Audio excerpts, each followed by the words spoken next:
একবার অন্তত সেই মেঘের ঘন ঘটা হবে, বৃষ্টি হবে, আর সে তার তৃষ্ণা নিবারণ করবে। এটা আসলে কি? এটা আসলে বিশ্বাস। সেই বিশ্বাস যে বছরে একবার সেই মেঘ আসবে তৃষ্ণা নিবারণ করতে। যেমন দেখুন, একটা সূর্যমুখী ফুল সারা রাত অন্ধকারের সাথে যুদ্ধ করে, কারণ তার বিশ্বাস যে ভোরবেলায় সূর্য তাকে অবশ্যই দর্শন দেবেন। সেটাও বিশ্বাস ছিল যার ওপর ভরসা করে মনু একটা নৌকা নিয়ে বেরিয়ে পড়েছিলেন এবং সমস্ত সৃষ্টিকে প্রলয়ের হাত থেকে বাঁচিয়েছিলেন। সেটাও ছিল ভালোবাসার প্রতি বিশ্বাস যার ওপর ভরসা করে বানর এবং ভাল্লুক সেনা নিয়ে শ্রীরাম আক্রমণ করেছিলেন সমস্ত বরদানপ্রাপ্ত অসুরগণ এবং রাক্ষসগণের লঙ্কায় এবং জয় লাভ করেছিলেন। এই বিশ্বাসই হলো এই বিশ্বের আশা। বিশ্বাস রাখুন যে আপনি হলেন সর্বশ্রেষ্ঠ এবং শুধুই নিজের কর্ম করতে থাকুন। এই বিশ্বাসের আশাই আপনাকে প্রতি মুহূর্তে বল প্রদান করবে। এ হলো আমার বিশ্বাস। আসুন আর আমার সাথে ভালোবেসে বলুন, রাধা রাধা। যোগাসন।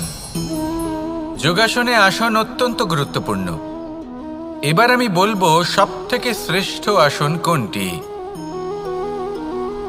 আশ্বাস। নিজেকে আশ্বস্ত করতে থাকুন যে আমি আছি, সব ঠিক হবে, যা হচ্ছে ভালোর জন্য হচ্ছে। এই আশ্বাস আপনাকে জীবনে এমন ধন্যাত্মক বিশ্বাস দেবে যে আপনি বড় বড় সমস্যার সমাধান করতে পারবেন। এবার যদি কথা বলি সবথেকে কঠিন সময়ের, তাহলে সেটা হলো বিচ্ছেদের। যা মা সীতাকে সহ্য করতে হয়েছে শ্রীরামের জন্য, রাধা কৃষ্ণকেও সহ্য করতে হয়েছে। যে ব্যক্তি বিচ্ছেদের সময় সঠিক পথে চলে এসেছে সে জীবনে অনেক শ্রেষ্ঠ স্থানে অবশ্যই পৌঁছতে পারবে। এবার যদি কথা বলি সবথেকে জরুরি এবং গুরুত্বপূর্ণ সময়ের, তাহলে সেটা হলো সংযোগ। সকলকে সাহায্য করতে থাকুন। আপনি অন্যদের সাহায্য করে তাদের যত আনন্দ দিতে পারবেন ততটাই আনন্দ আপনারও জীবনে অবশ্যই আসবে। আসুন আর আমার সাথে ভালোবেসে বলুন, রাধা রাধা। সংসারে সকলে উঁচুতে উঠতে চায়, কেউ নত হতে চায় না। সবাই এটা মনে করে যে নত হওয়ার অর্থ হলো তাদের আত্মসম্মান এবং অহংবোধের বিরুদ্ধাচরণ করা। তাদের মনে হয় যে যদি আমরা নত হই সংসার আমাদের দুর্বল মনে করবে, তাদের শৌর্য এবং তাদের ব্যক্তিত্বের অপমান হবে। কিন্তু এটা কি সত্যি? প্রত্যেকবার নত হওয়ার অর্থ কি সম্মানহানি হওয়া? কখনোই নয়। আপনি নিজের জীবনকেই দেখে নিন। আপনার কোনো অমূল্য জিনিস যদি নিচে পড়ে যায় তাহলে তাকে কিভাবে তোলেন? সেই বস্তুকে তোলার জন্য আপনাকে নত হতেই হবে। আপনি বড়দের আশীর্বাদ কিভাবে লাভ করেন? আপনি নত হয়ে তবেই তাদের আশীর্বাদ লাভ করতে পারেন, তাই না? ভেবে দেখুন, আপনি একটা পথে হাঁটছেন, আপনি দেখতে চাইছেন যে আপনি সঠিক পথে হাঁটছেন কিনা, পায়ের নিচে কাঁটা পড়ে আছে কিনা। কিভাবে দেখবেন? আপনাকে সেই মাথা নত করেই দেখতে হবে। এর অর্থ কি? অর্থ খুব সহজ। প্রত্যেকবার নত হওয়া অনুচিত নয়, সেটা কোনোভাবেই সম্মানহানি নয়। পরিস্থিতি অনুসারে এবং যেখানে প্রয়োজন আপনি নত হতে শিখে গেলে আপনি অনেক কিছুই লাভ করতে পারবেন।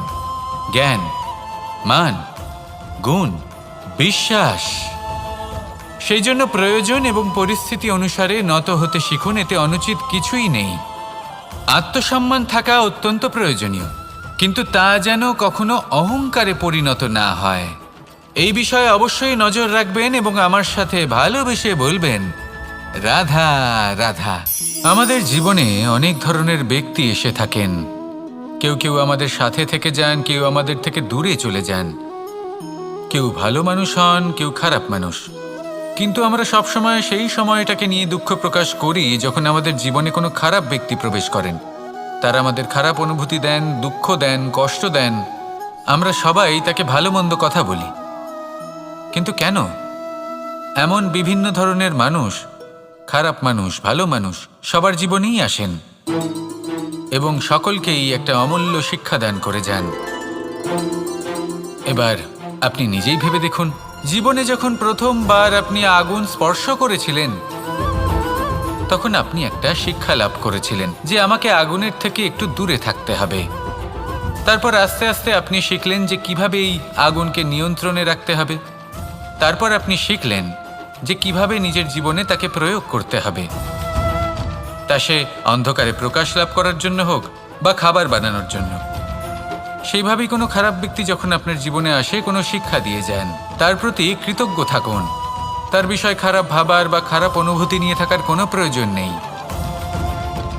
সেই শিক্ষা লাভ করুন, ইতিবাচক মনোভাব নিয়ে জীবনের সামনে এগোতে থাকুন।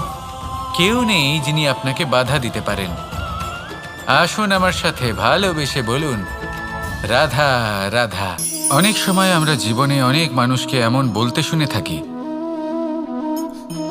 যে আমি অসফল হয়েছি কারণ আমার সময় ভালো যাচ্ছিল না।